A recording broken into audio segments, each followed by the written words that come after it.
அனைவருக்கும் வணக்கம். தேசிய விநாயகர் அவர்களை பற்றி தெரிந்து கொள்வோம். தேசிய விநாயகர் 20ஆம் நூற்றாண்டில் வாழ்ந்த கவிஞர். 36 ஆண்டுகள் பள்ளி ஆசிரியராக பணியாற்றியவர். கவிமணி என்னும் பட்டம் பெற்றவர். இவரோட பட்டம் கவிமணி. அதனால் இவரை நாம் கவிமணி தேசிய விநாயகம் என்று அழைக்கிறோம். 36 ஆண்டுகள் பள்ளி ஆசிரியராக பணியாற்றியவர்.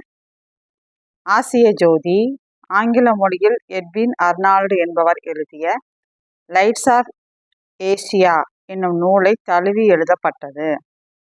அதாவது இவர் எழுதின கவிமணி அவர்கள் எழுதின இதுதான் ஆசிய ஜோதி. அந்த ஆசிய ஜோதி ஆங்கில மொழியில எட்வின் அர்னால்டு எழுதியிருக்காரு, லைட் ஆஃப் ஏசியாங்கிற பேர்ல. அந்த நூலை தழுவி தான் ஆசிய ஜோதி எழுதப்பட்டுள்ளது. இப்படி கேட்கலாம், லைட்ஸ் ஆஃப் இந்தியா தழுவி எழுதப்பட்ட நூல் எதுனா ஆசிய ஜோதி. ஏன்னா ஆசிய ஜோதி எந்த நூலை தழுவி எழுதப்பட்டதுன்னா Light of Asia. Light of ஏசியாவை எழுதியவர் யாருன்னு கேட்கலாம், எட்வின் அர்னால்டு. இது யாருடைய வரலாற்றை கூறுகிறதுன்னு கேட்கலாம், புத்தரின் வரலாற்றை கூறுகிறது. அவ்வளோதான். இதில் பாருங்க, 1 2 3 4 5 6 விதமான கொஸ்டின்ஸ் நமக்கு கிடைச்சிருக்கு.